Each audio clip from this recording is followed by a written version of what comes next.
Underrated? This one's underrated? Yep. Really?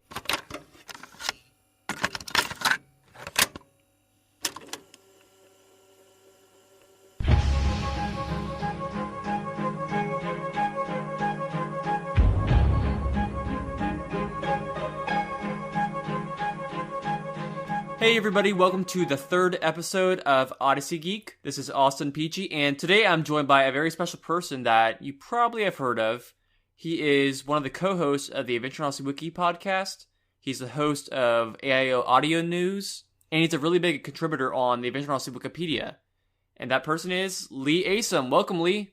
Aw, thanks, Austin. I appreciate being called a special person, even though I've kind of been detached from the Odyssey world recently. But hey, it's good to be back, and thanks for inviting me on the podcast. Well, you're welcome, but I'm sure you're not detached from the Mori arc. No, certainly not. But I'm here for this, and I'm happy to be here. Very happy to be here.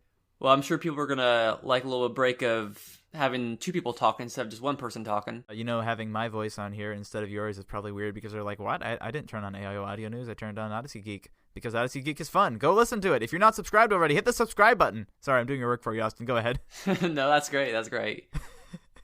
So what we're going to be doing today is a list of the top 10 most underrated Odyssey episodes. So we're talking about episodes that people don't usually mention when you ask them, hey, what's your favorite Odyssey episode? Or what's the best episode of Odyssey?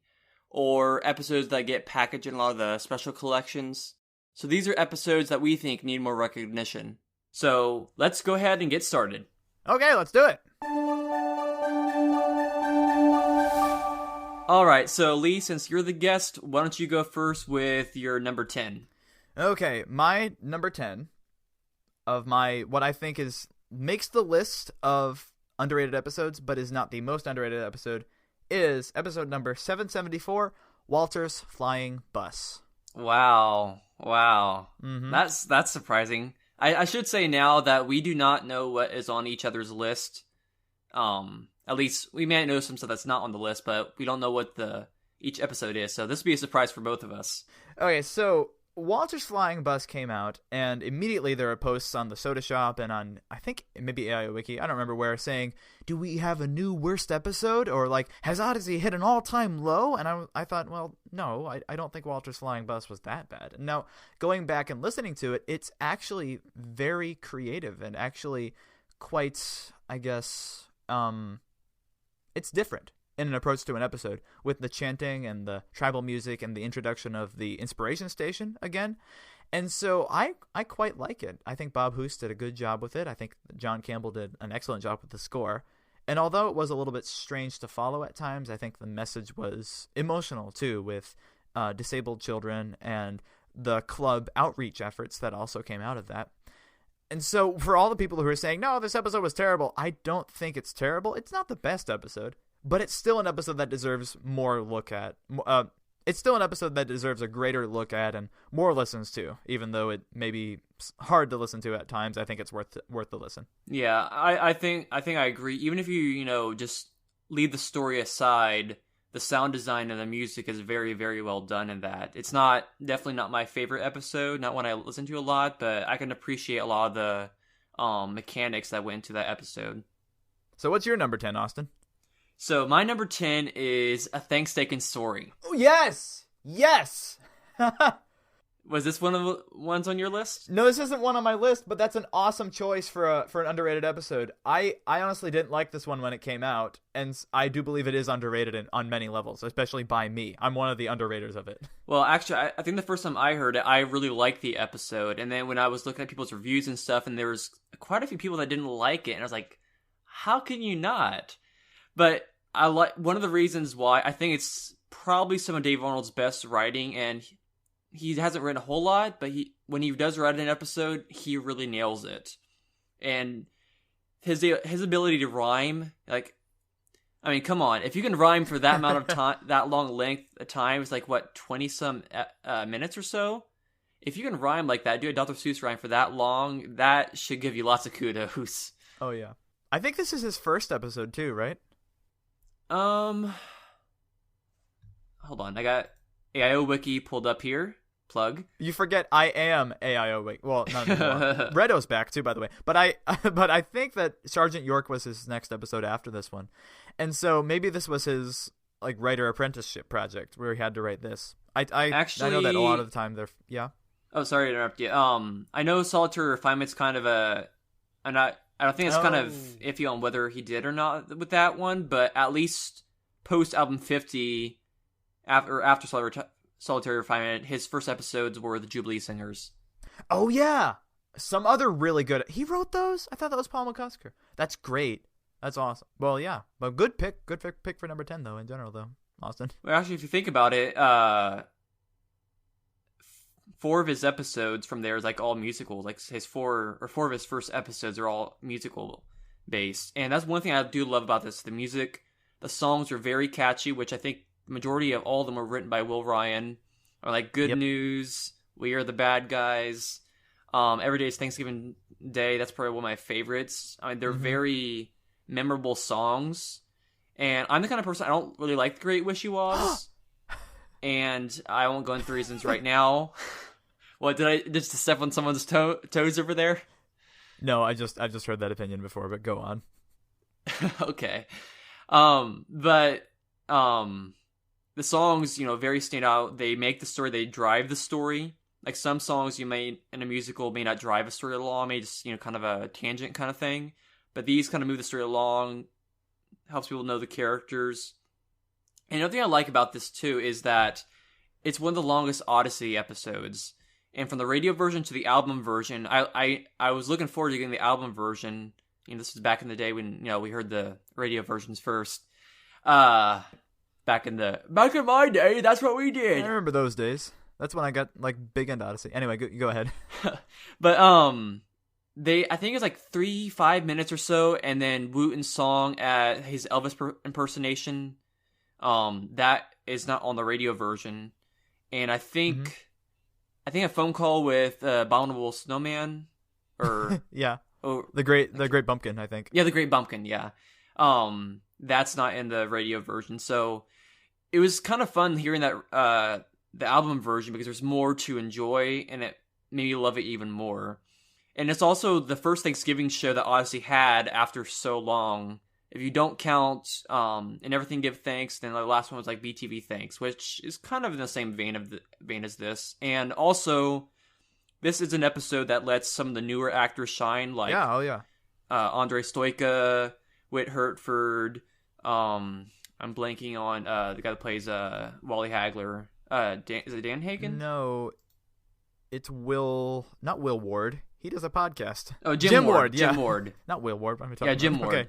Yeah, so it really gives them a chance to play characters that, aren't the normal characters, which I think it's the first one with Wally. It is, yeah. But it already showed us, this actor can do more than just, one voice. So that's why I think it deserves a second look from people. I find this interesting that I have a feeling, at least my list does, and Icky and Cat and Balti and Bones, which is not on my list, I think is also underrated. And musical episodes in Odyssey generally are quite underrated because they're not just ones you can play in the background during dinner or something. You have to actually be sitting listening to the episode, because otherwise when you're listening to it, you're like, okay, Odyssey just started doing music. But if you're actually listening to the episode rather than just thinking in the background, you think, yeah, this is great. But a lot of fans are just casual listeners rather than more intent listeners, if you know what I mean. Yeah, it may also be a lot of people don't like musicals, which I have a hard time understanding that. Quite but true. Anyway, what's your number 9? My number 9 is episode 231, Hallowed Be Thy Name. Ooh, wow. Actually, I can't really remember. Is that the one with the beavers? Is that the first one with the beavers? Yes, and you can't remember it. That's why it's underrated. Good point. Yeah, well, this one, I think I was making my list, and I was thinking, what are episodes that I liked? Then I heard other people didn't like, and I saw one review of this one. I forget who put it up. They said, I always forget that episode. It's so boring. And I can understand where that person's coming from who said that, but there are a lot of people who like this episode. I think I was talking to Ryan. He said he liked it. Someone else, maybe the Watt Fam Jockpod, they were saying they liked it. But this one has the potential to be forgotten because it's basically just Connie and Whit talking to beavers about the names of God. And there are several different stories that aren't really that connected in terms of an overall plot line, and it's easy to get lost. But I found it very intriguing in the way that the names of God were used, and it was really the foundation on which I based my later study of God's names, like Jehovah and YHWH and things like that. And I just found it fascinating because I like biblical history. And it's one of the few times that Odyssey does delve into the hermeneutics, or maybe not that, but the specifics of the Bible and its language. And I really appreciated Odyssey for doing that. Also, I kind of like beavers, even though he doesn't really get used that much. So that's my number 9. That's an interesting choice. I probably only heard that episode maybe 2 or 3 times, possibly. That's probably why I don't remember as much, but the way you were describing it, it almost sounds like a Truth Chronicle episode. Yeah! Which is kind of ironic because I love the Truth Chronicles. I know, it should have been a Truth Chronicles episode, but never mind. Okay, anyway. Truth Chronicles weren't around back then. Yeah, Odyssey was ahead of the time. Their own times. So, number 9 for me is Tuesdays with Wooten. I can kind of see that, yeah. So I know some people do point out this as being a really good Wooten episode, but I think it's been kind of lost. I mean, I think the storyline with Grady is probably the best reason for Wooten to be on the show during that time point, like before Penny came around. Yeah. And I have a whole article about where I prefer, where I think Wooten was better before the second hiatus. Oh, wait, was that your article about the era? Was that you about the eras of Wooten? Yeah. Oh, I finally found him! I found the guy who inspired me to start the episode Dispersion Project. Go check it out on AIOWiki.com. Okay, back to what you were talking about, Austin. Okay, wow. I'm sorry, that was such a great article. It was so good. It was so good. There's a lot of surprises on this podcast. Anyway, we can talk about that afterward. If the listeners have no idea what they're talking about, don't worry, this is normal with me, so go ahead. Well, also with this, it's a little bit different because this was in the early days of Wooten. Like, I think it was his 1, 2, 3, 4, 5, 6, probably 6th, 7th. It's fairly close to it. He hasn't been in a whole lot of episodes. Yeah. But Wooten is a central character. He's the main character in this. Connie is considered secondary. And Grady, is a pretty new character if you don't count A Lamb's Tale, which came in the album before. But Wooten gets to show how he can be his character, and being the central force in this episode, it shows that Wooten can be a main character, which I don't think it's quite as true now. But in this, it showed what Wooten as a character could be. Mm-hmm. And that's one of the reasons I like this episode. Also, the conversations with Thrift Store Lady, like, I have no idea. I hear that in my head, or myself or someone else might say that, like, I have no idea. Kind of like Ethel's like, no problem, and Guess for Imagine Guy. And then at the end, Wooten's like, that is amazing, you did it again! With the post-credit scene. Yeah, I'm wondering how much, any of that was not lip sync. I wonder if any of that was ad-libbed. I'm sure Jess Harnell probably would have done that. So, what's your number 8? My number 8 of 8th most underrated episode is episode 733, Big Trouble Under the Big Top. Whoa. Yep. Okay, I won't say anything more. I'll let you go ahead on this one. All right, I forget who wrote this episode, and that's partly the problem, is that this was written by the winner of Odyssey's college writer. You're looking it up right now, aren't you? Yes, my keyboard gave me away. I hear that. So it was written by Katie Wynn and then Bob Hoose, and I think Bob Hoose helped, right. Edit it. Okay, well, that makes sense. So Katie Wynn was the second place winner of the College Writers Scholarship Competition, and the first place they couldn't produce because it did something with Jay they didn't want it to. And so with this one, we had a mystery between Emily and Matthew, and then all new characters at the circus. And I really did not like this episode when I was younger, and I thought, I don't get that. I don't really understand what all these characters are, like what's going on. But it's really brilliant writing and brilliant sound design. I'm thinking of the scenes where Emily and Matthew are going around talking to Esteban and to Zara and to what's the culprit, the real culprit? What's her name? I forget. Let's see. Was it Nina? Nina, yeah. So they're going around and they're questioning everyone, and there are sound effects, and like Esteban is throwing knives, and Zara is yelling to the trapeze, people on the trapeze, and I think it's so great how Katie Wynn was able to create the environment of the circus and to create a really good mystery, actually. And still, I'm not able to appreciate it for some weird reason, just because, it's not typical of what Odyssey does. But in retrospect, it's a very solid episode and very well produced in many different ways. And so while I think I overlooked it and a lot of people also overlooked it, it's not the most underrated, but it does deserve much higher rankings than what I would give it. Also, Pocket's the clown. Because I have many, many pockets. And you got to mention it in the Ties That Bind. He did. He did get a mention. I remember that. That was part 4. I think. Okay, I didn't remember. My recollection wasn't that good, but I'm glad yours is. No, it's part 5. Sorry, because that's a school episode. Anyway. I'll take your word for it. Okay. Fact check me. So with this one, I didn't like it much when I heard it, and I still don't like it, but again, I can appreciate the sound effects for it. And the more I think about it too, like Odyssey has had several episodes taking place at a carnival, but I don't think any of them have taken place at a circus, even like a sketch or anything like on BTV or anything like that. So I'm glad that an episode was written at the circus, especially since now like that may be a thing that kids in the future may not really even know about. So this may be kind of a snapshot of before things like that changed. Yeah, which is unfortunate. And also, I don't know. I really wish we could have found out what happened to Jay and A Jay in the Life, I think is what it was. Yeah. The episode was called, that this was replaced with. So maybe that's kind of that's why I view this episode a little bit negatively, is because it replaced an episode with Jay. And also I didn't care much for Jensen Parker mystery, so it's a few different things. I don't really like it as much, but I can appreciate the sound effects and music quite a bit. So that's what this comes down to, your vendetta against Emily. No? Yes? Maybe? I don't know. Well, that time she was still she hadn't changed as much then, so okay. Maybe. All right. I'll give you that. So what's your number 8, Austin? So my number 8 is Mum's the Word. Underrated? This one's underrated? Yep. Really?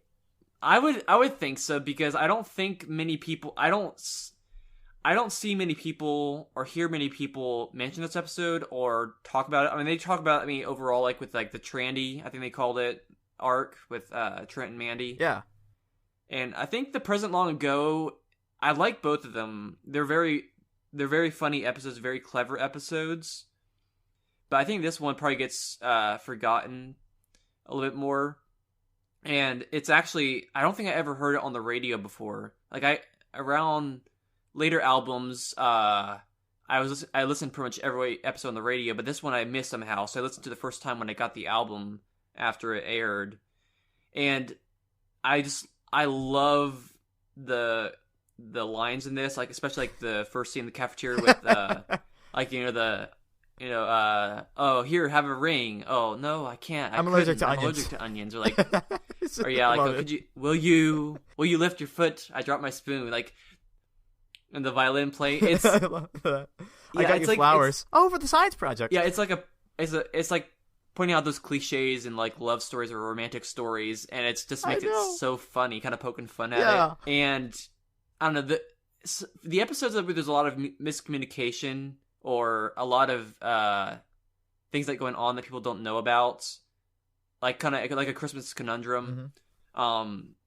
And also with this, I guess this kind of ties into like it does with Connie's book writing. It's not essential to it, but there has been like several pages she had to have written to stuff from out of the cash register. And I think it is actually pretty essential, because this is the first episode about Connie's book, I think, before The Chosen One, and this is where she actually reveals to the public that she's writing a book about Odyssey, which is what prompts her to invite Kelly to have her name in the dedication, and then which prompts Kelly to erase it. So I would argue, yeah, it's pretty significant, but at the same point, I understand the point you are making, and yes, it still has a little bit in there. So continue. Sorry for cutting you off. Oh, you're fine. Yeah, you've actually changed my mind on that, and that's a good thing in this case. Well, that's good. I like doing that. And the star of this, he's not a major character, but Bernard, like he's almost like Jack Allen in some episodes, but Bernard's much more sarcastic than Jack Allen. It goes without saying. But his lines, like, maybe I shouldn't have said anything, and then him kind of chuckling and ending with him laughing about them, like, basically, spilling all their secrets on live radio. And his, like, he's not pushing people to do anything. It's actually almost kind of like a Suspicious Minds with Connie and Eugene. He kind of plays him off a little bit. Mm-hmm. I mean, not quite as much in this one. He's like he tries to help in some cases, or like, oh, just don't mind me, and he's just there. So he's really a secondary character, but he kind of, I don't know, he's kind of like the comedic thread throughout the whole thing, and it's great stuff with Bernard. I really like his Russian names for Connie. And then he says, "Oh yeah, I forgot Ethel. about those." Like, Ethel, that's not Russian. I ran out of Russian names. So, what's your number 7? My number 7 is episode 598, My Favorite Thing. And this is another episode that was written by, I believe, a writer apprentice or by an intern. I forget her name. You can look it up if you want to, Austin. You don't have to. But this one was interesting. I think I was talking to James Griffin on while we were talking about the Odyssey comparison system or something like that. And he mentioned that he doesn't like this one. And I said, what? Why not? And he said, well, because it's not realistic about what would happen at a restaurant. And Tamika gets away with just a slap on the wrist and stuff like that. The moral isn't very good. And I went back and I thought about it. And I thought, is it really? And so looking at it, Tamika doesn't get punished in the actual episode. But it is mentioned, we'll talk about your consequence later. You will have a consequence for this, a punishment for us. And the episode's purpose isn't to say when you do bad things, you get punished. It's a different moral. And the episode's not trying to present the moral of, yes, you need to be punished for disobeying. But I think that the comedy that it sets up, by not having the punishment in the episode, makes it as funny or maybe even more funny because of the situational comedy of having the Rathbones and the Washingtons. I mean, come on, who can compete with that at a restaurant, at a fancy restaurant? I like it so much. I'm writing a fan fiction with Hannah Morgan, at least we've been working on it, that takes place at La Chalet. I really like the setting so much. Because of that, because of his negative review, it might not have been him, James, comment on this if you can, or tweet at us or something like that. Tell us it wasn't you. But I would say this one is much underrated. Very, very much underrated. Whatever. I'm actually really surprised this episode did not come to my mind. I really enjoyed this episode. It's very funny. It's probably one of my favorite comedic episodes, but I think like this one, like with the kind of craziness, Aloha Oi kind of falls into this kind of category. There's not really a moral in it. Yeah. It's a lot of comedy, it's a lot of zaniness, and it's maybe not quite as realistic, but I think it could be realistic.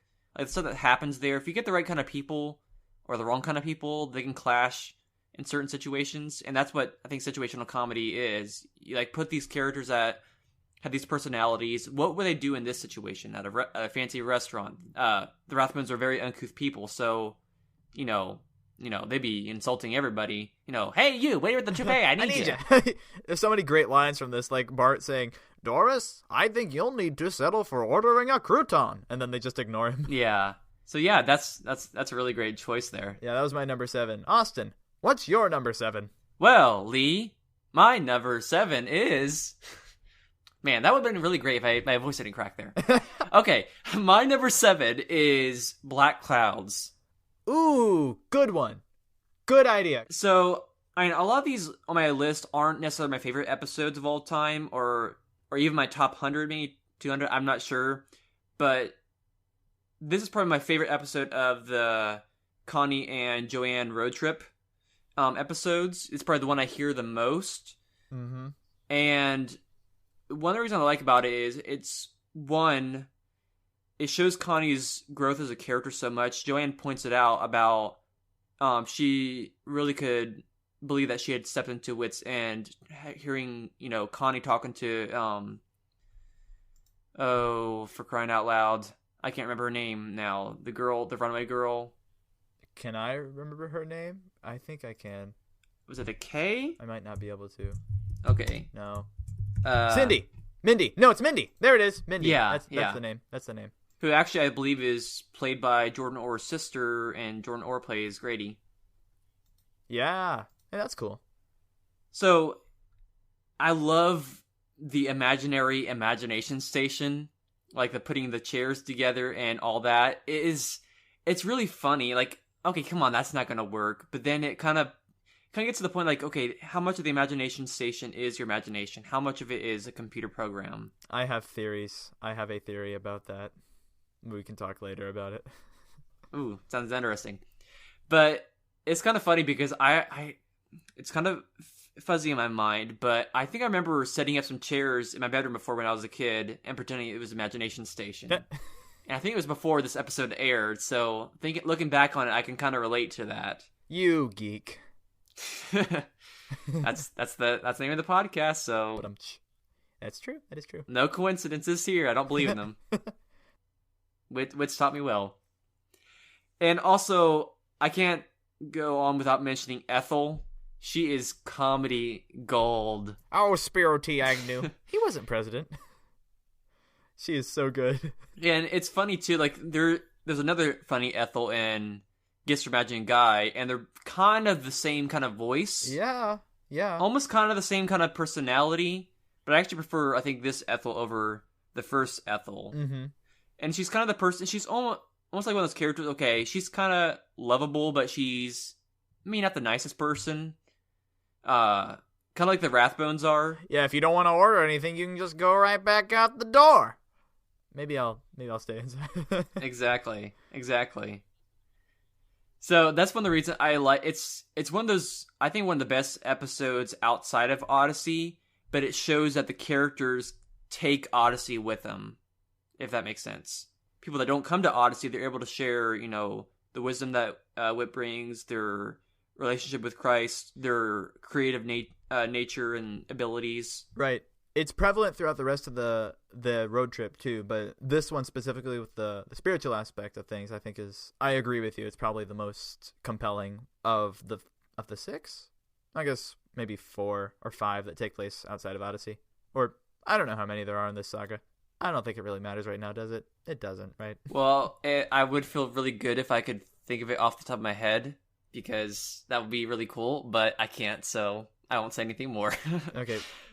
Actually, let me do it right now, just to I don't know, flex my brain. So we've got Black Clouds, Silver Lining, Pink Is Not My Color, Living in the Gray 1 and 2 that all take place with other characters other than the Odyssey characters. Then you have Seeing Red and Something Blue parts 1 and 2 that have Odyssey characters. So of the 5 that don't have Odyssey characters other than Connie and Joanne, this one's probably the best.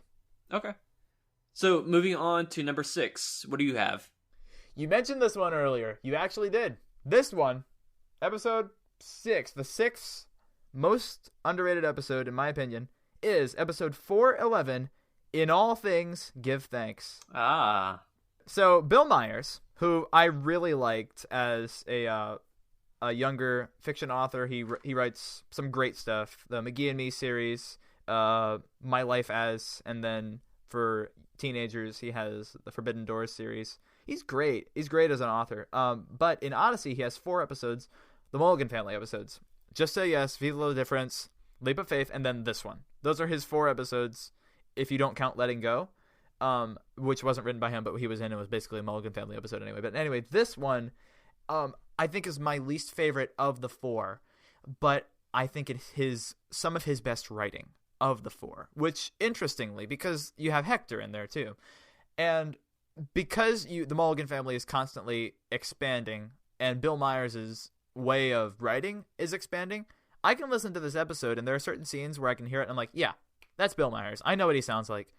And because I know that, it kind of makes me think, well, it's just Bill Myers. He's not as good as the other writers. But then I think, no, wait, his style is very cohesive in the way he lays out the plot and describes the characters, and I really like it. And that kind of pushes me away from this one at first, also with the screaming about the... What does she have? Does she have lizards or something like that? Or salamanders? I think it's cockroaches first and then, like, lizards. Okay, well, the screaming kind of threw me off at the whenever I heard this line. Like, okay, let's just skip ahead 30 seconds. All right, we're good. Oh, wait, you couldn't do that back in the 90s. We're so privileged. We're so spoiled. Yeah, but back when there was that scene that came on, I always thought, I don't know how I feel about that. But looking at the episode as a whole, I think it's a very good episode, especially as the sort of conclusion of the Mulligan tetralogy I think we were discussing yesterday what a 4-part series is called. But anyway, that's my number 6. In all things, give thanks. You have thoughts about this one? Yeah, this is probably the one I've heard probably the most of the Mulligan family episodes. The scenes like with the animals or whatever running free or whatever like that.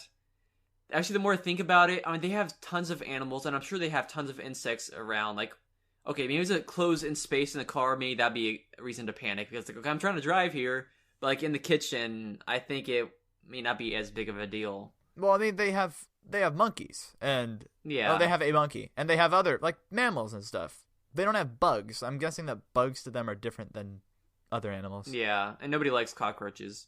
So here's a question. Do you consider it a Thanksgiving episode? No, absolutely not. Even though the big thing is, I'm not certain. I'd have to look back. I'm not certain if maybe this episode was aired, like with the Thanksgiving episodes in the past. I'm not positive. But I don't think recently it has. So I'm not quite certain about that. But if I was making a playlist of all... Actually, I don't think I had this episode in my playlist of Thanksgiving Odyssey episodes. But I think it could very well fit in it, even if it's not, in November... necessarily. I guess. I mean, it's just, it has to do with thankfulness, which is kind of, sort of, I guess, what Thanksgiving has to do with. But Thanksgiving is also, the holiday of Thanksgiving. I guess you could put it in there if you really wanted to. If you, as Wooden would say, if you crossed your eyes and looked at it funny or something like that. I forget what he says. Okay. So, number 6. Okay. Is Break a Leg. We're talking underrated here, right? This one's underrated? I would think so. At least really? For me, like, this is an episode I don't actually come to that often. Like, I don't think about it that often. And I haven't really heard it that often. So I think I might have heard it maybe once on the radio. And maybe from, like, someone's album I borrowed or something years ago. But, when I was, because I have some of the episodes of the Novacom Saga from the collection. And I wanted to fill out my collection. So I bought some of the digital copies of the episodes on Amazon. I was listening to this, and the first time I heard it after buying that, I was laughing pretty hard at this episode. It was not laughing at, laughing with, I should say. It's very hilarious, and it's very...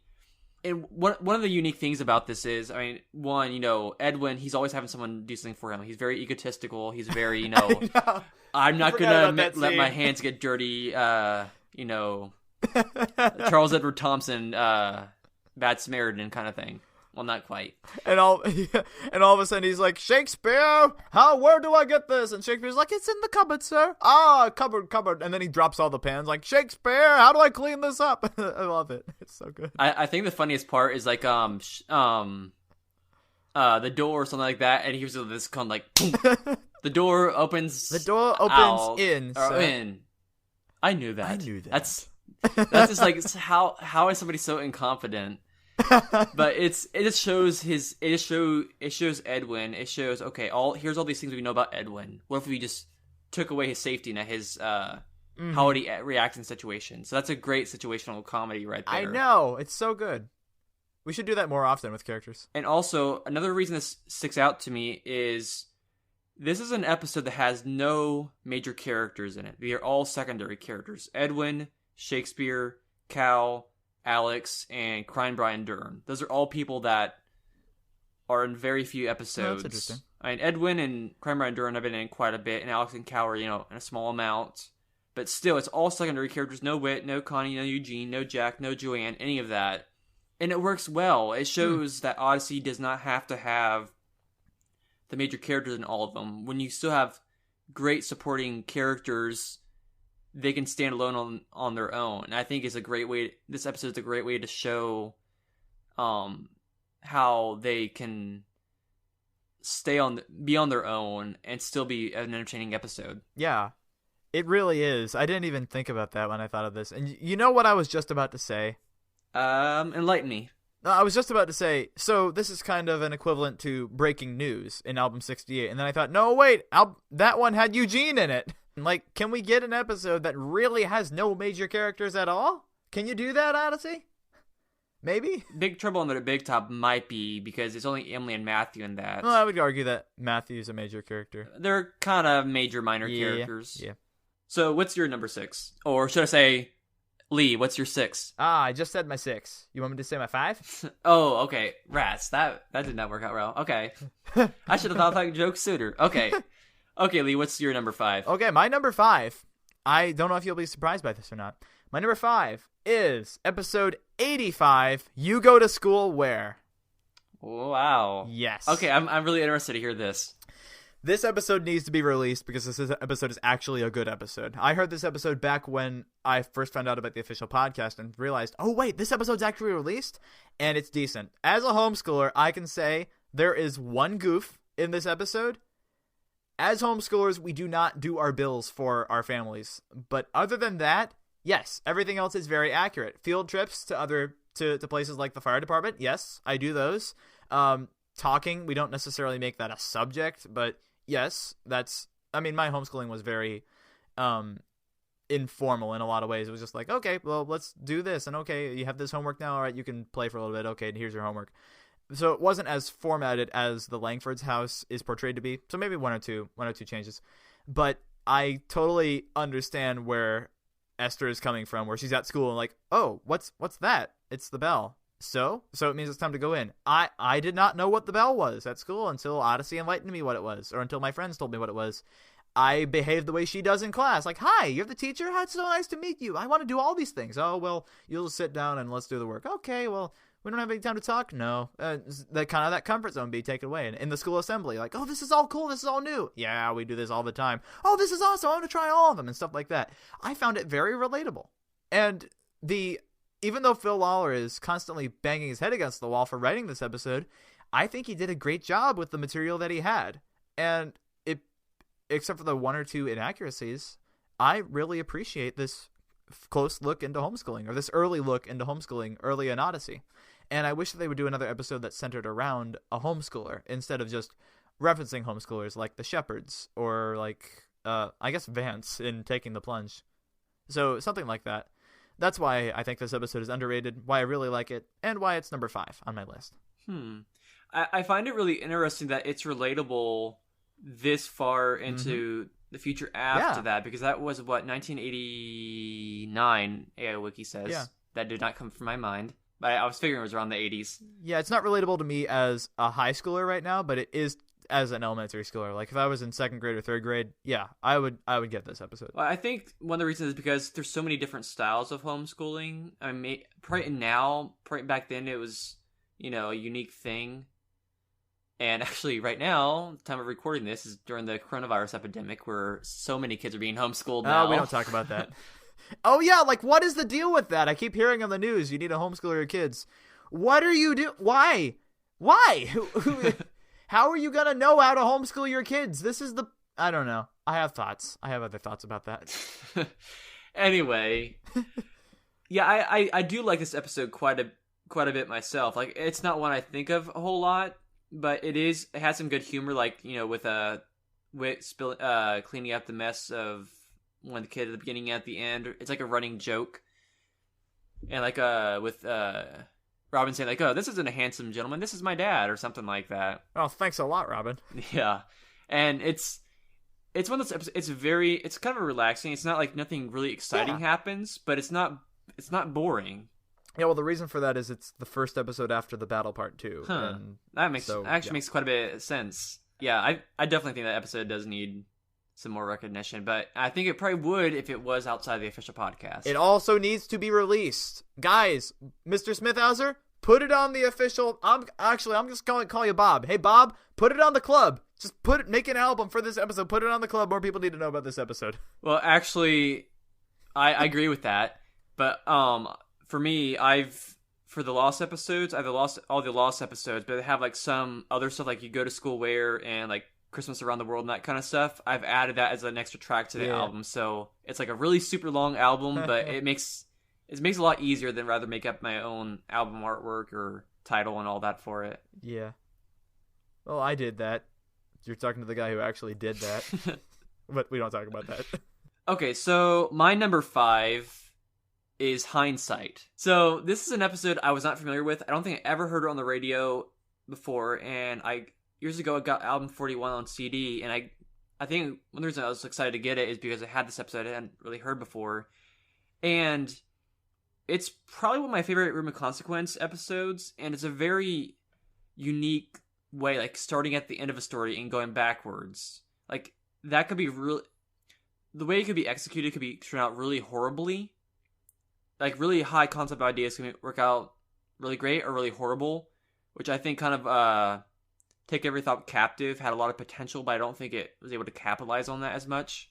Yes, yeah, I was just thinking of that. But with this episode, I think it works great. I think the acting by Liz, her acting I don't know, maybe just she's confused through most of it. She's figuring it out it's herself about what's happening with it. But it's such a unique idea, and one of the things I've written down is it's a mystery without being a mystery. It's not like a whodunit kind of thing. Okay, here's the thing. Here's what happens. Okay, let's go back. Not like go to the very beginning. No, let's go back just a little bit, just a little bit, a little bit kind of thing. And then you start to piece things together. And essentially it's just a single episode. Start picking up, oh, this is why he's doing this. Yeah. Oh, this is what happens kind of thing. And it's a really cool thing. It's not an episode you really want to listen to like passively. It's one that makes you work your brain more. And if you can figure out stuff that's happening or whatever, or like, okay, this is what she should do kind of thing, it makes it for a very fun episode. And also, I actually really like the character of Norton. I wish they could have used him in more episodes. Yeah, he's a pretty good character, actually. There's one, there's just one or two things I can't get past in this episode, which is why I think it deserves to be rated where it is. But I understand why you liked it. The thing is, in this, I guess the first Room of Consequence, no, the second Room of Consequence sequence or scene where Norton comes in, he holds up Pete's gas and chow. His voice has not changed at all. Yeah, that's one thing I did think about. Like, why? What? If you're gonna, he's an adult, right? So just change his voice, which it threw me off the whole time. I'm thinking, wait, is he holding up the store as like a middle schooler? What's going on here? I don't know. But other than that, yeah, I'd have to give it a more in-depth look. I'm surprised it was your number 5 though. That's really cool. Yeah, this is an episode I hardly hear anybody really mention. So that's one of the reasons why I think it's so underrated. Mm-hmm. So, will you tell me what your number 4 is forthwith? Yes, forthwith. I see what you did there. Yeah. All right. I want to see how you react to this. My number 4 is episode 858, BTV Trinity. One of the most underrated episodes, because when I heard this episode for the first time, I said, this is the best BTV episode. I've since changed my opinion on that. I think BTV Idolatry is probably the best BTV episode, but this one is the best Odyssey episode that is a BTV episode. It doesn't really fit the BTV format, so I can't really classify it with the other ones, but the crafting of this episode and the way that it was executed, even though it's not true BTV, I think it was marvelously done. Taking the topic of the Trinity, analyzing it in a way that I'm very familiar with. I do these kinds of apologetics questions, defending the Christian faith a lot. And so looking at the way that Sam Suksiri went into it, and the way that he resolved the question, and the examples that he used, even though they didn't all tie together perfectly, it still held my attention throughout the entire thing, kept me alive with the humor, and also, Captain Quid totally fits. Stop complaining, please. But I understand the complaints of why he doesn't fit. And that's why this one, I believe, and J.D. Sutter even said, this was a terrible episode. And I'm like, no! Don't say that! This was the best episode in the album! What are you talking about? So, yes. Wow, that's high praise coming from you, even putting it over the long end. No, I have...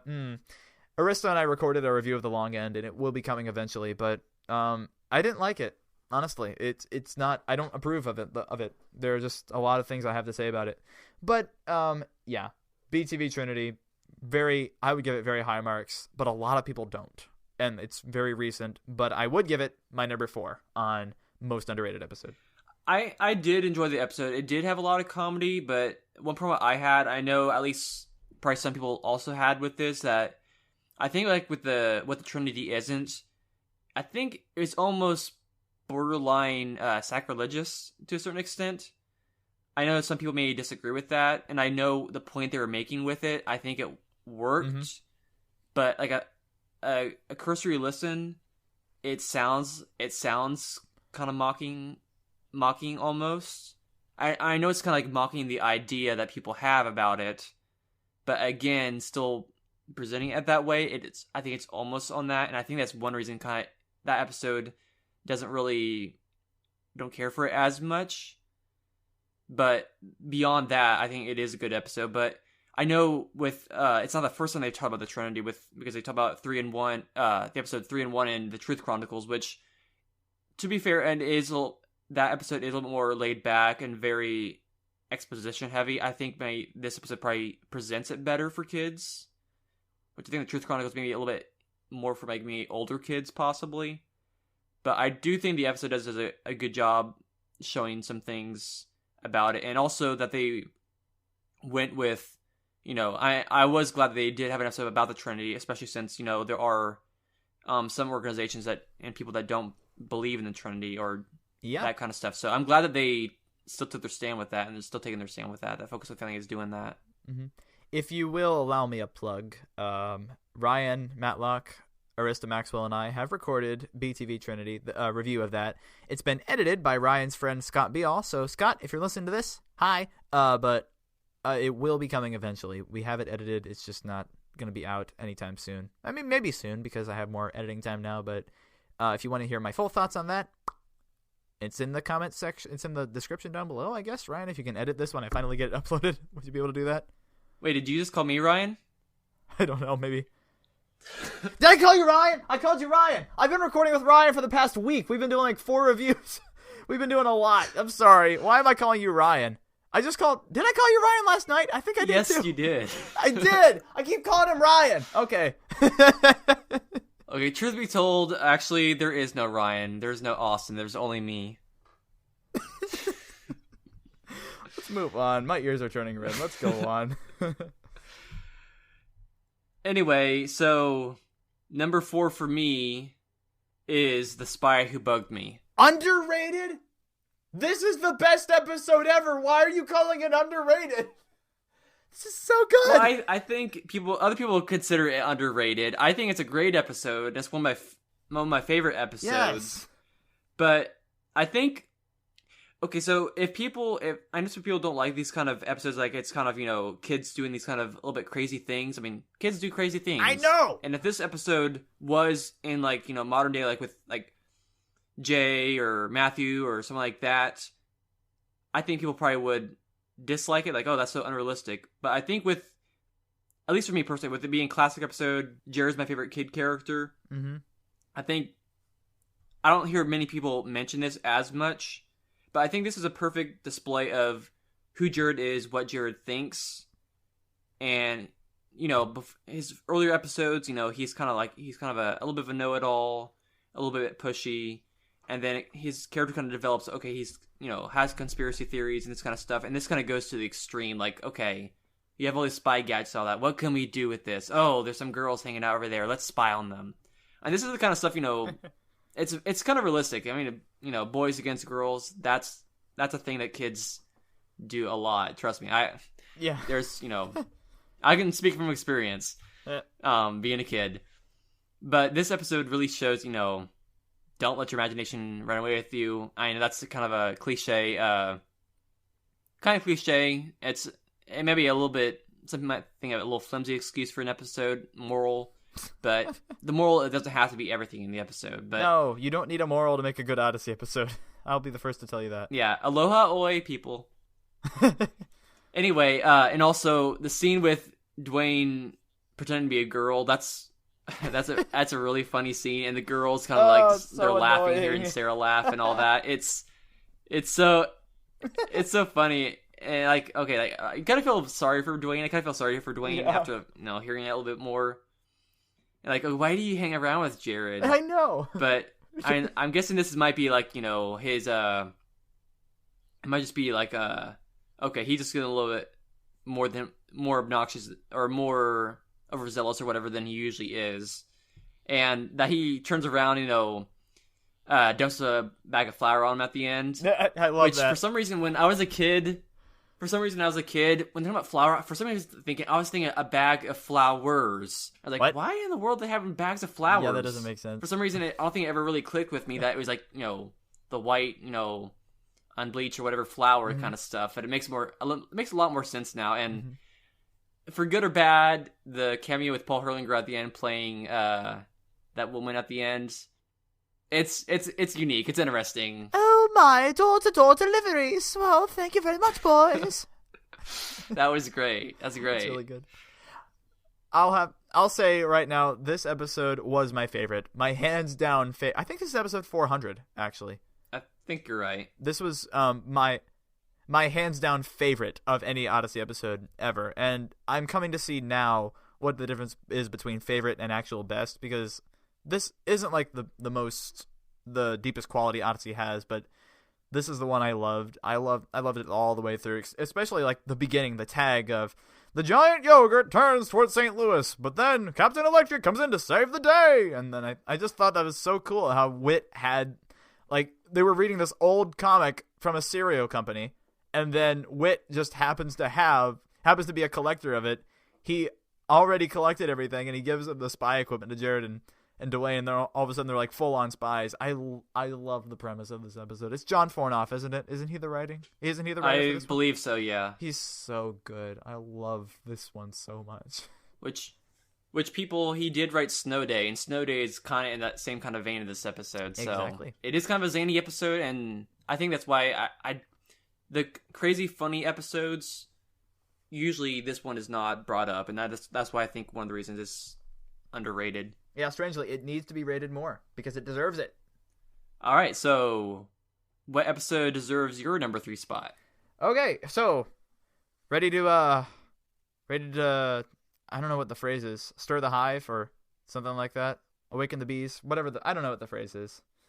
My number 3 most underrated Adventures in Odyssey episode is episodes 122 and 123.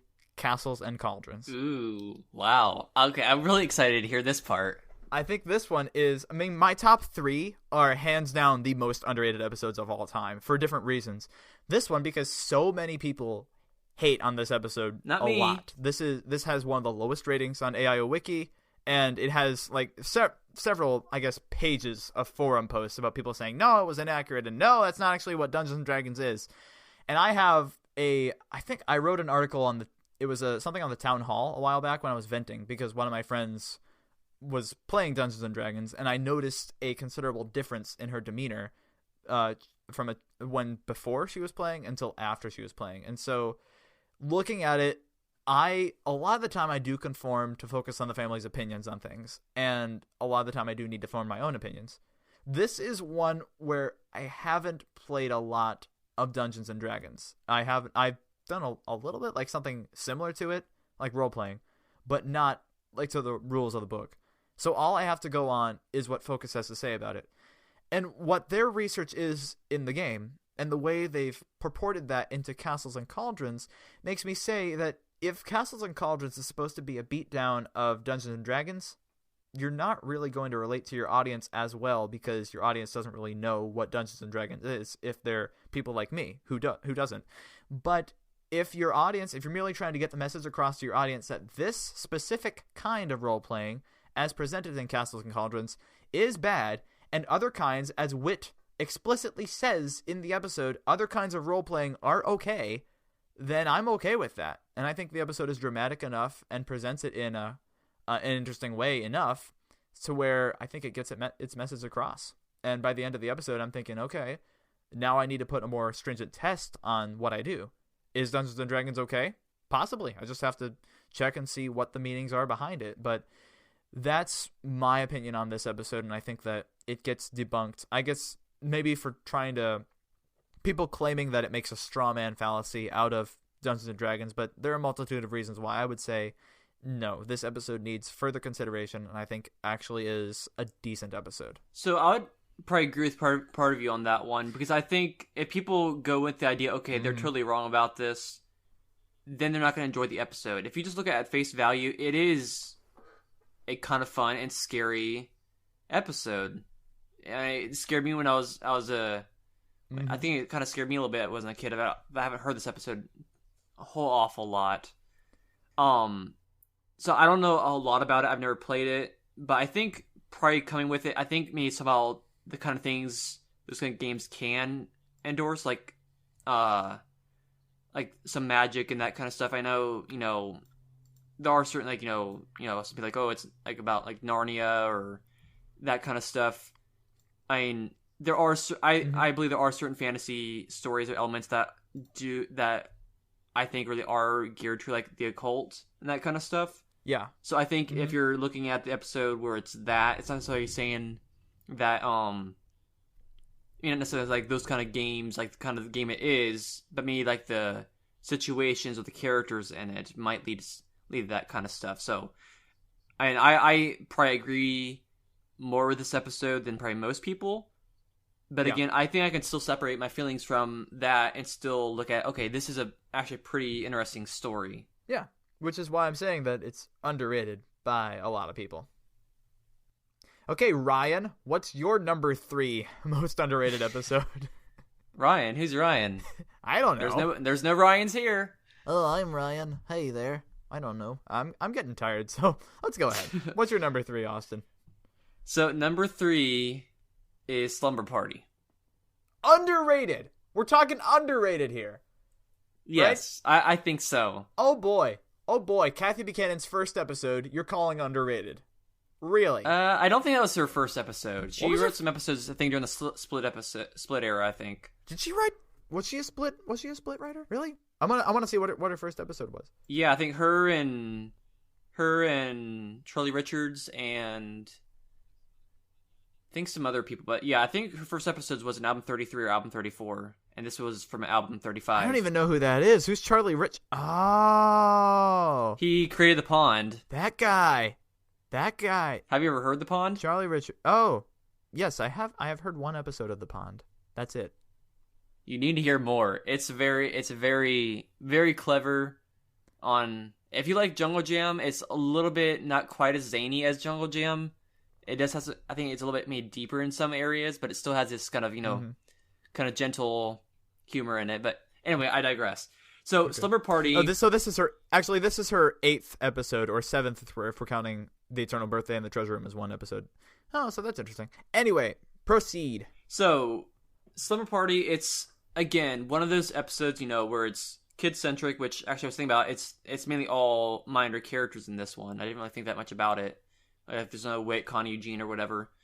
But I think one of the reasons, I don't know, the story, it's not a super in-depth story, and I think that may be one reason why people don't like it as much. But it feels like a natural story. Like this is something that you could see very much happening, amongst kids. Fighting over this, or tattling, or oh, you're too bossy, or this kind of stuff, and it's a very relatable episode, I think, to be for a lot of kids. And I've actually played this episode a few times when I've had sleepovers at my house when I was a kid. I played this episode a couple times. That's funny. So yes, that was on purpose. Were your sleepovers anything like this? No. If I was thinking about it, okay, Good. This is the kind of stuff we're not going to do the sleepover, so please keep the pizza away from electrical appliances. Well, microwave, I guess, is okay. I like how it just starts off, okay, I mean, we're doing okay, and then Liz is just a jerk, and things just start getting worse and worse and worse. I don't like Liz in this one, but I guess she's okay. She adds to the drama of it. I don't think she's at her worst in this. I think she's really at her worst in Blind Girls Bluff. Blind Girls Bluff, and yeah, we agree on this. You win some, you lose some. Yeah, I'd say win some, lose some is even worse. But again, there's so many funny parts, like with the like the fungus, like Liz, I like eating fungus. Yummy. I like fungus. Really, and then Alex complained about wearing the Cinderella mask. And is that a duck? Yeah. And also, I don't know about so much now, but I know when it first aired, people didn't like it because it didn't make sense with Novacom, because it came after, I think after Red Herring and before Nova Rising. Yeah, before, and people were thinking, oh, it's they're trying to think it's Novacom related, and then they had a negative opinion of it. At least I listened to the Inside the Black Box documentary for the Novacom saga, and they mentioned this. And I think now, I don't think most people remember that. But again, it's not like an episode. I don't think it's ever been included in any special Odyssey album or anything like that. And I don't hear it mentioned that much. Yeah, I think it should. And that's why I think it's underrated. I think it's a great episode. Not the best, but I think it needs more respect. Yeah, although I will mention, since you just mentioned other albums, I will say that The Spy Who Bugged Me was included on the Fan Favorites album, and I am very happy about that. Oh, okay, that's awesome. Yeah, so it's not as underrated as you think, but still kind of underrated, I suppose. Yep. So, getting close to the end here, Lee. What's your number 2? All right, here we go. Top 2. My number 2 is 446B, The Seven Deadly Dwarves. Wow. Okay. Yes. This one has a footnote on AIO Wiki as being the worst episode of all time. AIO Wiki says, like, in the third person or something like that, quote, some fans have led this the nature of this episode has led some fans to christen it as the worst episode of all time. This is fantastic. This episode is fantastic. Because when I was listening to this episode as a younger kid, this was the first episode that I actually started listening to where I thought, I see the moral. I see all of these different morals scattered throughout the episode. Love covers a multitude of sins. Don't lie. Don't leave your parents or something like that. I forget what else. There was a lot of stuff in this one. And if I really think back and go review it, I could probably discover more behind it. But the acting, the writing, the way the story was portrayed, it's a lot better than Bethany's Flood because you have a narrator in there. It's not a biblical story, yes, and because I guess the characters were well portrayed within the narration itself. The wraparound wasn't ridiculous, and it ended okay. Eugene's line about, well, you mean she might have got it completely right, was a little bit weird, but whatever. I don't know. I think it's okay. There is the goof about, why don't you take it back to the hardware store?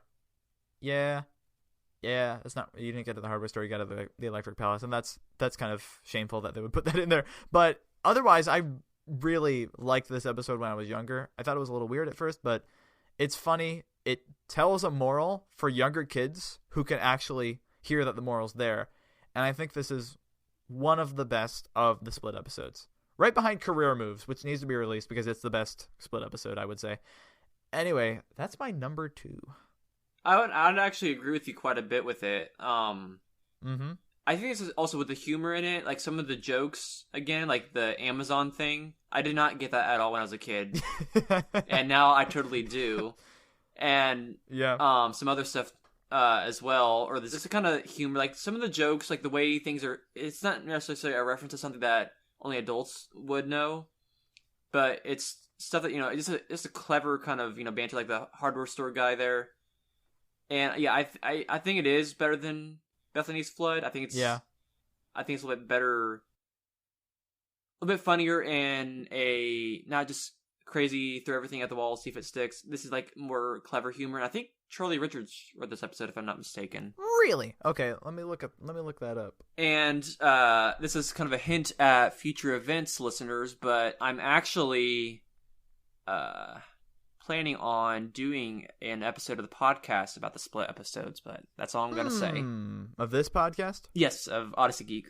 Interesting. Yeah, it was written by Jim Ware, who did a couple episodes. Oh, okay. He's written a book that they released on the club, and I had it years before it was released on the club in paperback. So that was interesting. But yeah, he's a writer. He does stuff. Which book was that? Crazy Jacob.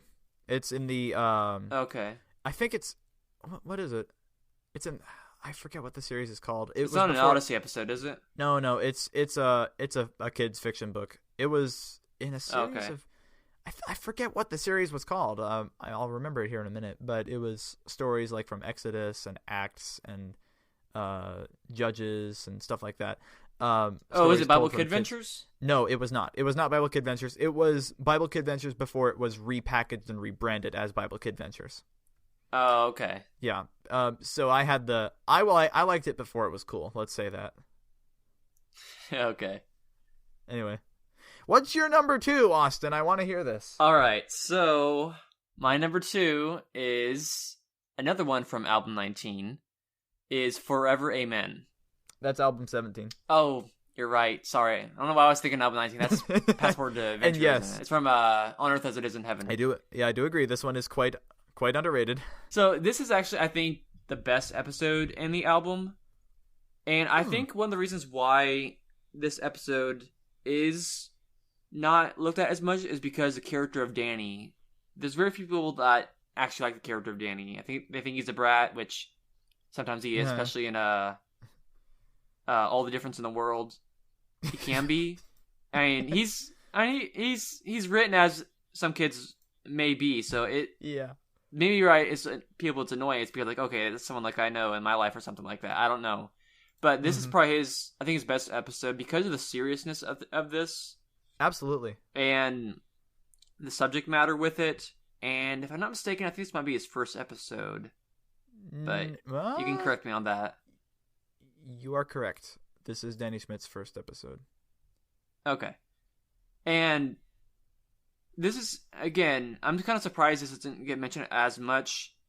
Like, I may be wrong, but I think they had, like, for around the time The Chosen One came out, they had, like, for the sanctity of human life, they had some Odyssey episodes, which they actually aired Pamela Has a Problem for the first time and the second time in its history, I think, during that time.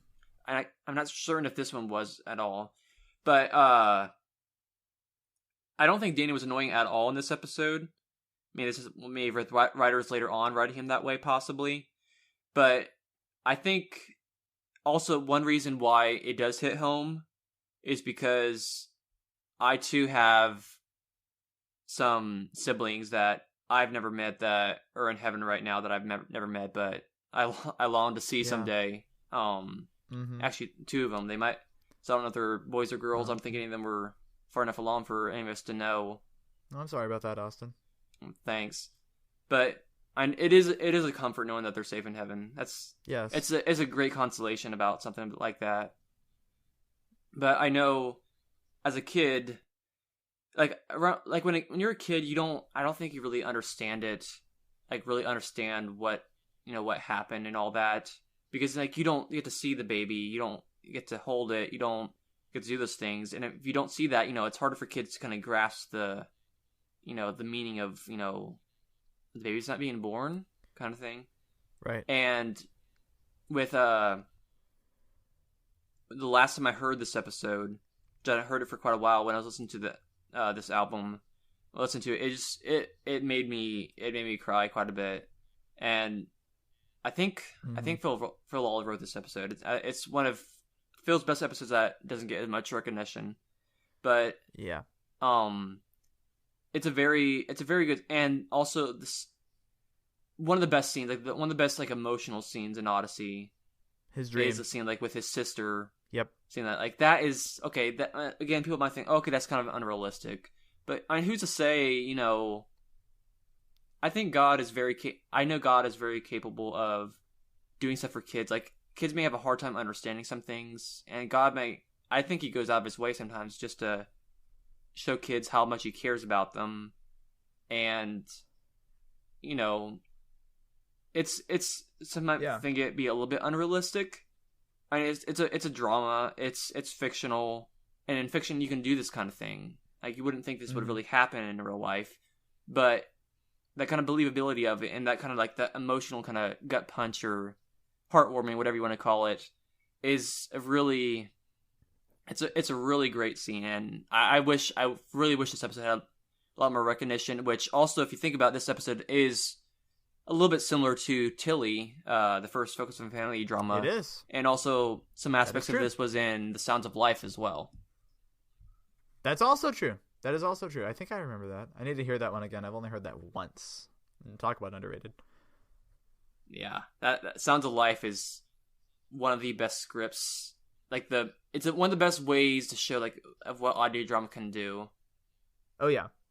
It's definitely not the best acting, I'll say that right up front, but it is pretty good script. Pretty good. Yeah. Okay. So, we're down to the end, kind of. So, Lee, what is your number 1? Here we go. My number 1 most underrated episode of Adventures in Odyssey is the full version of episode 215, Caroling. Oh, wow. I wasn't quite expecting that. Yes. Nope. This one is the best, hands down the best Odyssey Christmas episode. I listen to it every year, every Christmas. It's great. There's nothing better than this one. As far as I know, I can listen to The Star and to the other ones that I like. Not The Star, Back to Bethlehem, and a lot of the other ones in that Countdown to Christmas album on the club. But I always come back to the full version of this one. Pull it up on my computer. It's not in the club, and I love the songs. I love the way it's produced. A lot of the songs are really good. Hal Smith singing White Christmas, excellent. Way too short, in my opinion. I know, he needed to sing the second verse, but the kids' chorus is really good, really competent. As someone who does a lot of music and in a chorus, and would be in a chorus if it weren't for the pandemic, I do a lot of music, and hearing the way that they sang the music is very good. All the actors were pretty good in this. I'll say the version of O Come, O Come Emmanuel isn't as good as in Christmas Around the World, but it's still pretty good. It's good. I love the way that every part of this episode fits together. And for the people who are hating on this by saying, it's not a real Odyssey episode because it's just music. Yeah, but it's the best Christmas episode. And if you're saying that this episode gets a measly rating in Odyssey, and I will agree, this is probably the lowest rated Odyssey episode. It probably is because it doesn't have a plot and it doesn't have very many aspects that would make it better than other episodes in terms of Odyssey. So it's systemically underrated. Because I love it, and it deserves to be higher, and so because of that, I would say this is probably the most underrated episode of Odyssey for several reasons, other than just other people, but also for me and the system itself. But all that to say, I like it. I would agree on a lot of those things, and actually, I think I covered this in one of my Odyssey Geek videos when I did my top 10 favorite Christmas episodes, and Caroling was, I think, number 8, number 9, something like that, maybe. And I think the reason why people don't like it so much is because they're only hearing the short version. Yep. If they heard the full version and in its context, it doesn't fit as an Odyssey episode. It doesn't have any format of an Odyssey episode, really. It doesn't really have Chris's wrap up or anything like that. Yeah. It doesn't fit. If you had if people heard, Bernard singing, Wit singing, well, I think is Wit singing in the radio version? I don't actually know the version differences. I should look those up. Okay, I don't think Wits is. I think maybe Eugene's Seasonal Felicitations is, and I think that might be it, if I'm not mistaken. Because I think the Bernard and Wit is in the full version. No, they cut the whole scene of Eugene and Bernard, I believe, in the radio version. Okay, it's been a while since I've heard it. But again, I think context and length is the main thing that people, I don't think, like the episode. If they knew what they were missing, and if they heard it in the context it was, then I think it will be appreciated more. Right, and also because this isn't one that you can listen to when you're expecting to hear Odyssey. You need to listen to it when you're actually expecting to hear Christmas music. Like when you're sitting around and there's snow on the ground outside, you have your hot cocoa, and you're putting a puzzle together, stuff like that. That's Christmas tradition for me. Listening to Odyssey, that's good. That's what I think of. Anyway, okay, Austin, not Ryan. Austin, what is your number one most underrated Adventures in Odyssey episode of all time that you believe is number one? Okay, so I'm thinking right now I should change my name to not Ryan, but okay. So my number one, and I'm not sure if people can hear this. There's thunder rumbling in the background. I don't know if that's being picked up or not. Ooh. So this is kind of dramatic. I mean, we might cut this out, but anyway. So my number one most underrated episode of Odyssey, in my opinion, is An Adventure in Bethany. Yes! Which I knew that... I knew you would say that! Lee didn't know this was on my list, but he does know I like this episode quite a bit. Well, you're saying this is you're saying this is the best episode of Odyssey. You've told me this before. You think this is the most underrated and, like, the absolute best episode, right? Well, I wouldn't call it the best. I still think Malachi's Message is probably the best, but Adventure in Bethany is probably one of the best. So, I have quite a bit of things about this one, why I think it's so good and why it needs more attention. Is one of the things is authenticity. It, again, has, like, the original Hebrew names, and it's kind of mysterious. Like, if kids don't know Bible stories as much, right. like, like Lucy, they may not notice the episode. If you're not paying real close attention, you may miss it. You probably pick it up after a while. And one, I think Matt Hurwitz, who plays, for crying out loud, I can't remember his Lazarus. Hebrew name now. Eleazar, Yes. right? Yeah, Yeah, Eleazar. That's Matt Hurwitz? I didn't I'm notice that was pretty Matt Hurwitz. certain. Yeah, it is. I can hear it now. So that's really good. I love him. And how you can do that? Sound effects. Yeah. Wait, what? Oh, I was kind of, it wasn't I'm not actually playing a clip of it in this, but, how did you do that? Play in your head. Like, how did you do that? Sound effects, like from Heatwave. Oh, Heatwave. Right, I got you now. There, good one, Austin. Anyway, you were saying. So I think this is Matt Hurwitz's best performance. I think a lot of his characters are his voice, the characters are really sharp, like sharp voice. This is kind of like a little much softer tone of voice with it, and that's why I think one reason is why it's a little bit harder to tell that it's him. Right. But I think this is his best performance in any Odyssey episode, and one thing I like about this, because it is a two-part, it's only a two-part, but somehow I get really attached to the characters. I feel like these are real people.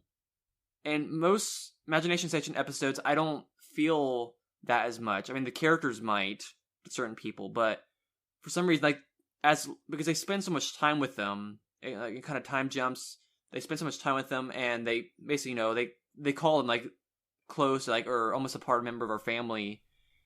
It makes it very realistic, I think. Okay, this is what the Imagination Station, if it was real, this is what it would be able to do to make us feel close to people in the Bible, people that were centuries ago, but see them as real people.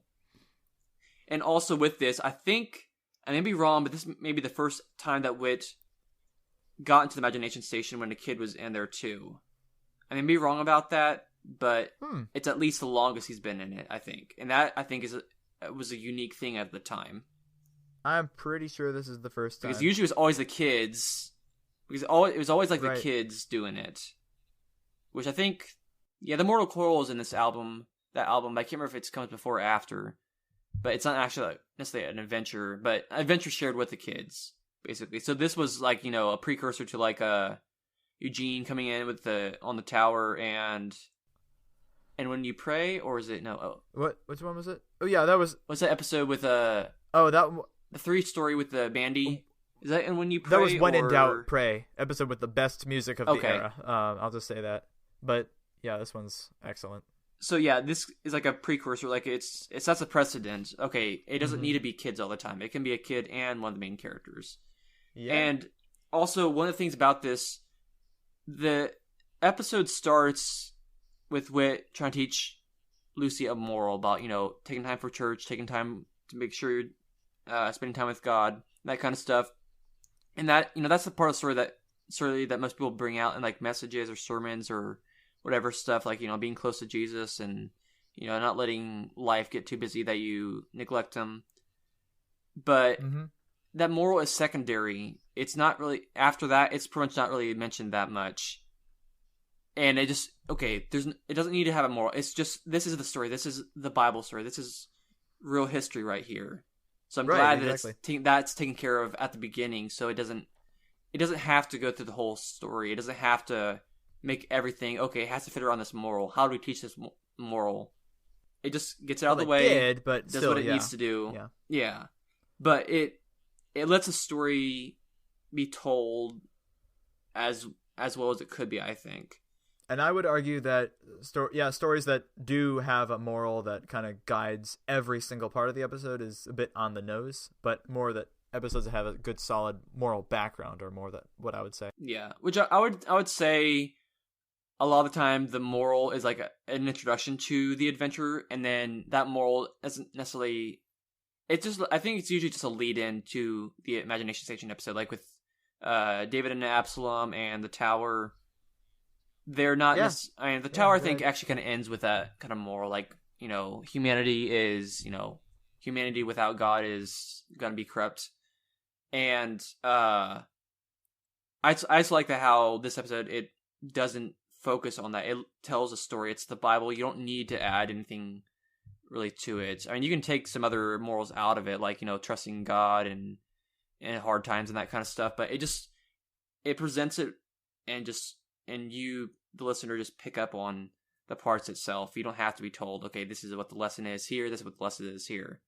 And also, it's also a perfect lead-in to the original Imagination Station episodes, which Chris mentions in this. And Wits is like, you know, it's the end of one adventure and the beginning of another. And I think that's one of the reasons why this was added in, I think, the Crown of Thorns album. Yeah, that one, the Crown of Thorns. Also, along with Moses the Passover, which I would say is not... Personally, I don't like it as much, but I think that that's just me, and that it is arguably a very good episode. Mm-hmm. So that's one reason why I know it's been included in, like, some of the Bible compilations, like the Bible Eyewitnesses, but when I hear Bible episodes mentioned, I hear, like, the Imagination Station Revisited, can't think of many others, but this is one that I hear probably the least most times when it comes to the Bible episodes. And it is the best. Yeah, I would agree with that. Of a lot of the Imagination Station episodes. Yeah. So, those are only 10 episodes, but there are some that didn't quite make the cut. So, Lee, what were a few that didn't quite make it onto the list that you wanted to mention? I had a couple that I thought are probably underrated, but they don't really meet the criteria. And then one of them I thought, I'll just throw this in there, just, why not?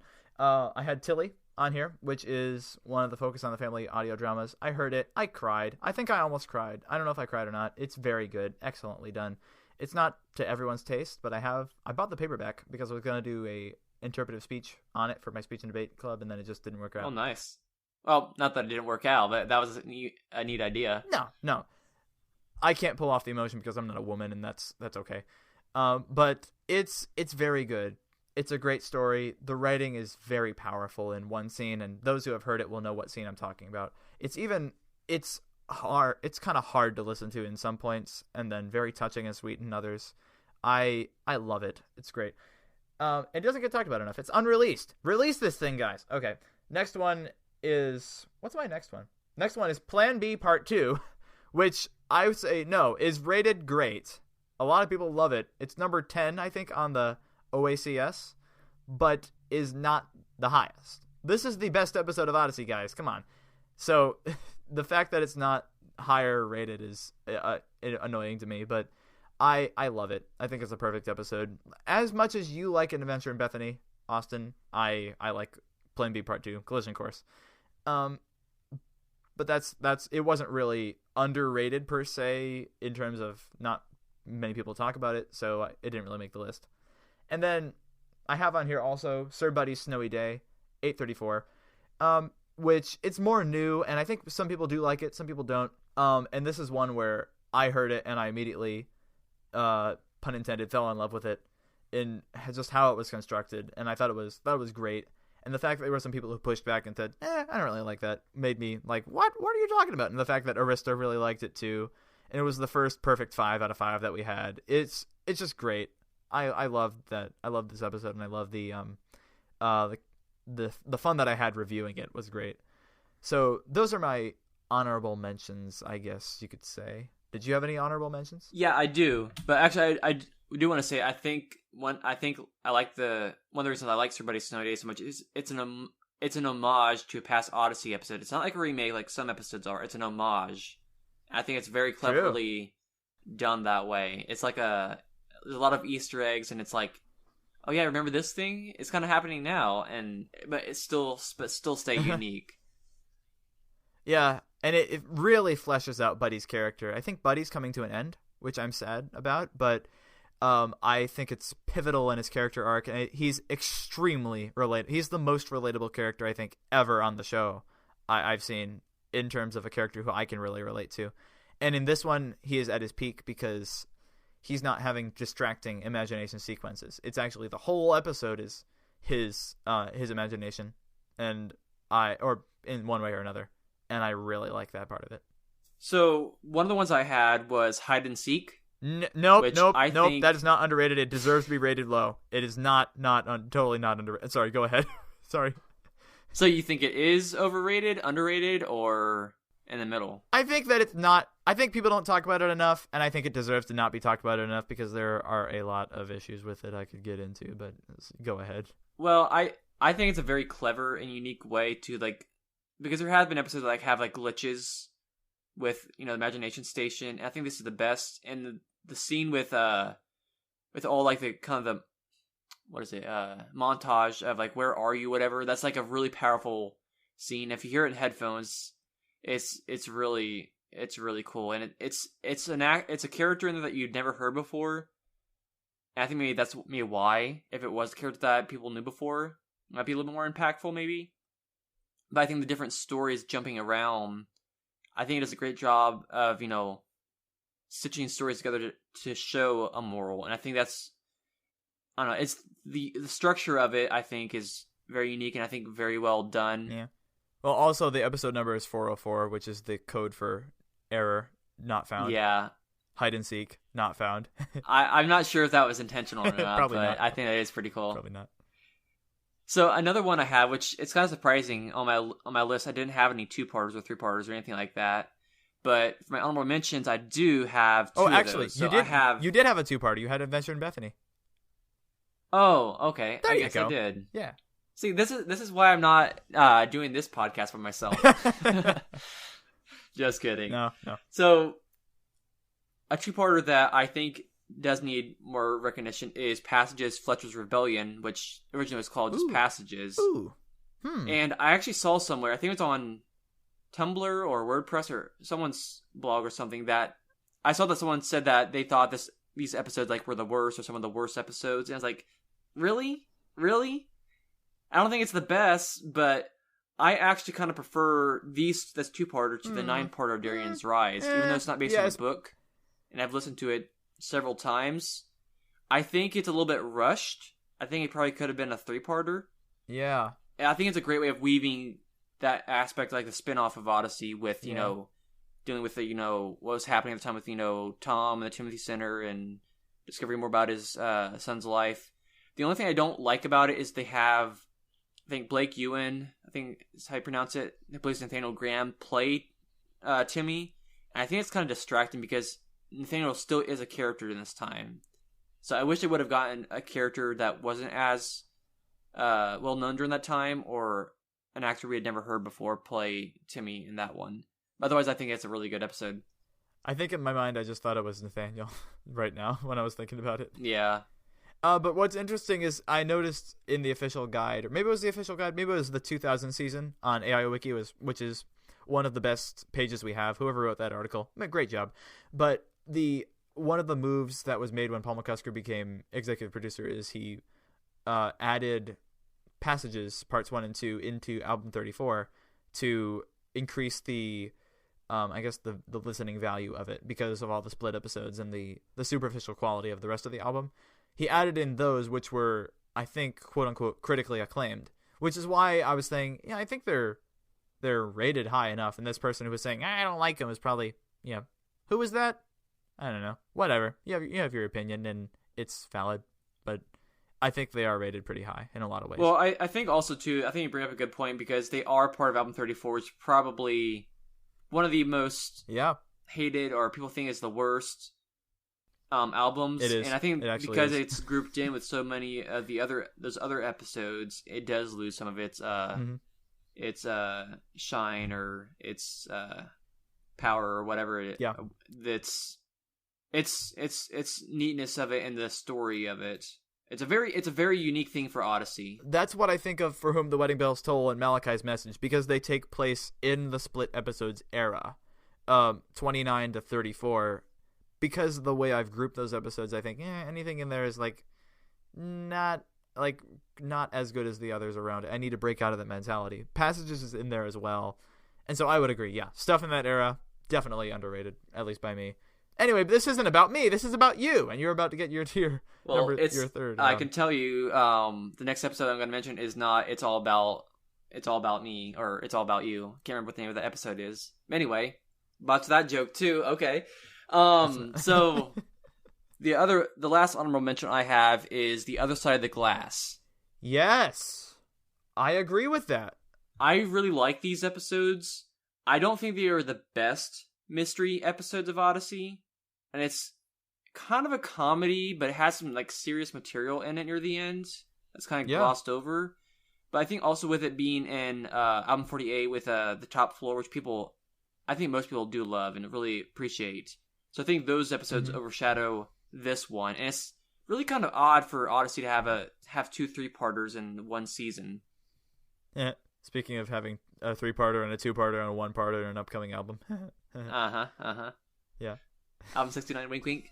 So, in this episode, I wish there was more episodes with Bernard and Wooten, because I think they are good foils for each other. And I think I think it might have been the unofficial Vince and Odyssey podcast where I think Chris mentioned about, or maybe it was Sarah mentioning that he was kind of like how Eugene and Bernard were like a foil for each other. And I think that's true to a certain extent. It gets kind of those kind of vibes for it. And, Bernard and Wooten, those are the most unlikely mystery solving duos that you could ever think of, I think, in my opinion, in Odyssey. Really, it's mostly just Wooten dragging Bernard around to everything. Bernard's not even like, I don't even want to be here, but Wooten's like, come on, homie. I just had a horrible thought. They were the precursor to Emily and Matthew. Well, that's not a I mean, that's a horrible thought to you. Because like Emily's in early episodes, Emily's usually pulling Matthew around. He's not really wanting to do it, and granted, I think Wooten's more nicer than Emily. But anyway, keep going. I hope I don't keep that. I hope I don't keep that in mind when I hear the episodes again.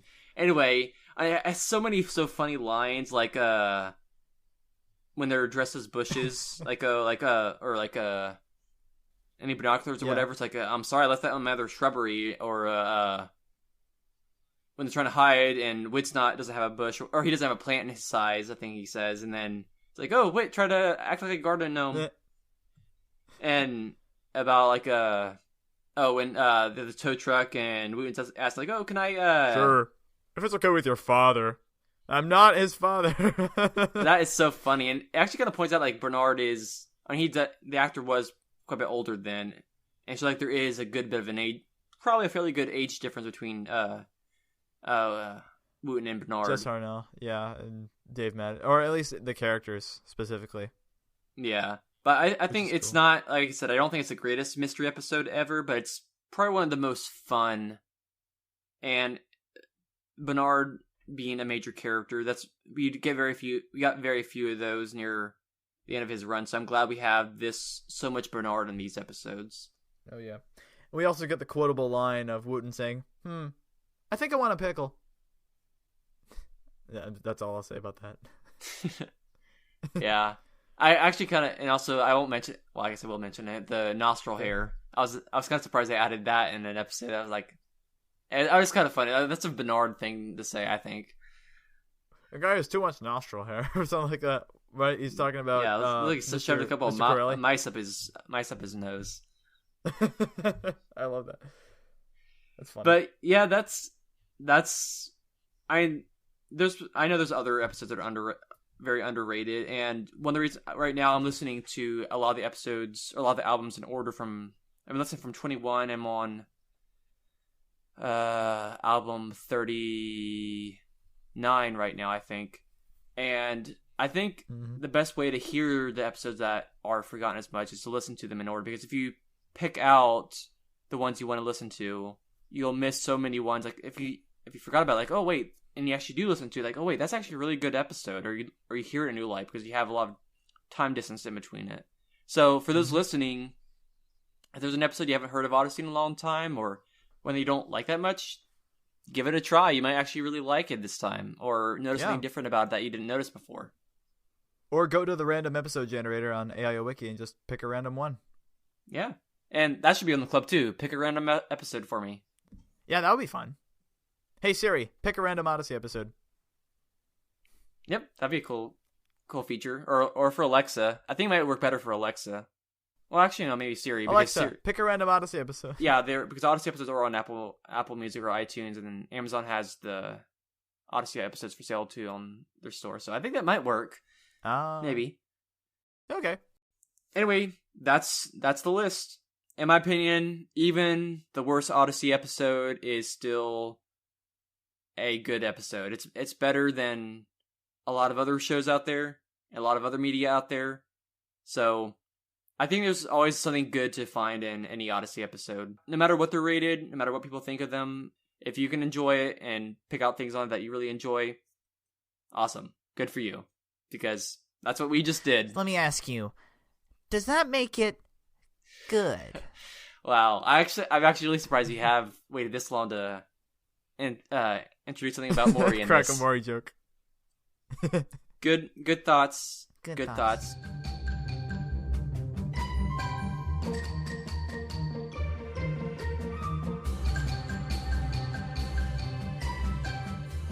Well, that's a wrap for today. Probably the longest Odyssey Geek podcast episode ever. And who knows, that might break a record whenever Lee may come on the podcast again in the future. Who knows? Maybe it depends. Maybe we'll just talk about our number one Odyssey episode and stick it with that because we want to make a really short podcast. I don't know. Yeah. If you want a 24-hour episode.